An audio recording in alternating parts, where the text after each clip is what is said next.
What is the ego? Your survival mechanism is not the only factor affecting your emotions. Your ego also plays a major role in shaping the way you feel. Thus, to gain more control over your emotions, it is fundamental you understand what your ego is and how it works. Now, let's clarify what we mean by ego. We often say of someone he has a big ego, referring to the ego as something close to pride. While pride is certainly a manifestation of ego, that's only one part of it. You may show no pride and appear humble while still being controlled by your ego. So, what is the ego? The ego refers to the self-identity you've constructed throughout your life. How was this identity created? Put simply, the ego was created through your thoughts and, as a mind-created identity, has no concrete reality. Events that happen to you bear no meaning in themselves. You give them meaning only through your interpretation of those events. Additionally, you accept things about yourself because people told you to do so. What's more, you identify with your name, your age, your religion, your political belief, or your occupation in a similar way. This attachment has consequences. As we'll see later in this book, attachment creates beliefs, and these beliefs lead you to experience certain emotions. For instance, you may become offended when people criticize your religion or attack your political principles. Note that throughout this book, we'll refer to the ego as your story, or your identity, using these words interchangeably. Are you aware of your ego? Your understanding of the way your ego works depends on your level of self-awareness. People at the lowest level of consciousness are not even aware the ego exists and, as a result, are enslaved by it. On the other hand, highly self-conscious people can see through their ego. They understand how belief works and how excessive attachment to a set of beliefs can create suffering in their life. In effect, these individuals become the master of their mind and are at peace with themselves. Note that the ego is neither good nor bad, it's just a result of a lack of self-awareness. It fades away as you become aware of it, since ego and awareness cannot coexist. Your ego's need for an identity. Your ego is a selfish entity, only concerned about its own survival. Interestingly, it's rather similar to your brain in the way it operates. It has its own survival mechanism and will do whatever it can to persist. As with your brain, its primary concern is neither your happiness nor your peace of mind. On the contrary, your ego is restless. It wants you to be a go-getter. It wants you to do, have and achieve great things so you can become a somebody. As we already mentioned, your ego needs an identity to exist. The way it does that is through identification with things, people, or beliefs and ideas. Now, let's look at some of the things your ego identifies with to strengthen its identity. Physical items.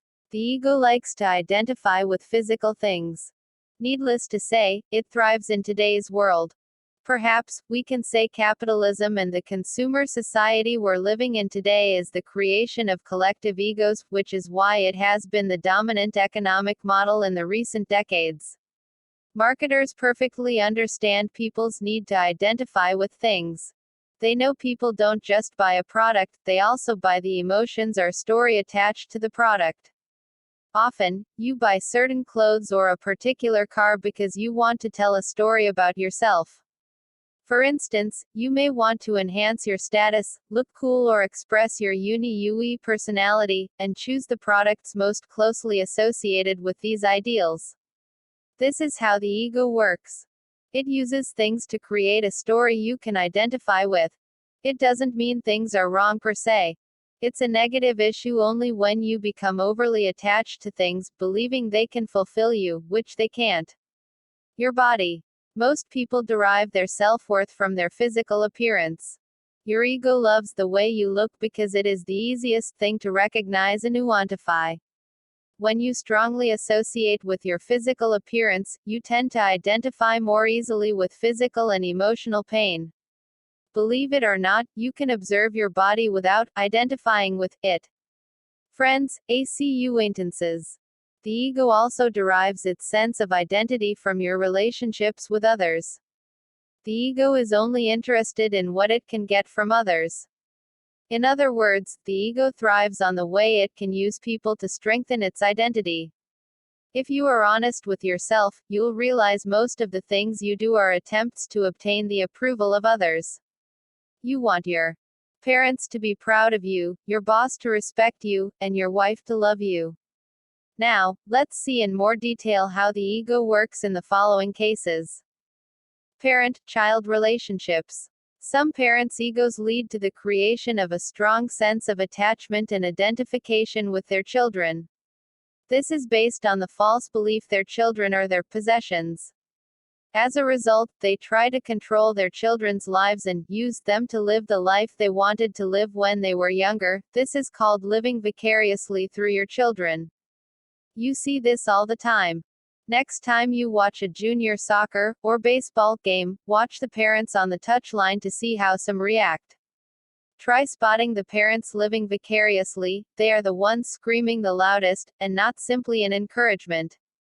This may happen largely unconsciously. Couples. The feeling of needing someone is very much a play of the ego as well. Anthony de Mello has a beautiful way to put it when he says, "Loneliness is not cured by human company. Loneliness is cured by contact with reality, by understanding that we don't need people." Once you realize you don't actually need anyone, you can start enjoying people's company.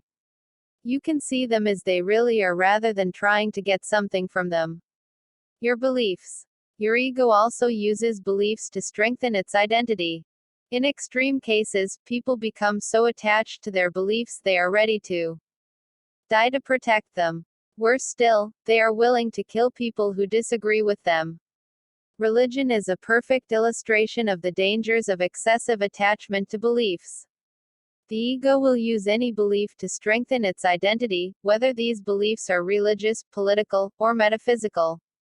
Other objects of identification. Now let's have a look at a non-exhaustive list of things your ego generally derives its identity from. Your body, your name, your gender, your nationality, your culture, your family, friends, your beliefs, political beliefs, religious, etc. Your personal story, your interpretation of the past, your expectations regarding the future. Your problems, illnesses, financial situation, victim mindset, etc. Your age, your job, your social status, your role as employee, homemaker, parental status, employment status, etc. Material items, your house, car, clothes, phone, etc.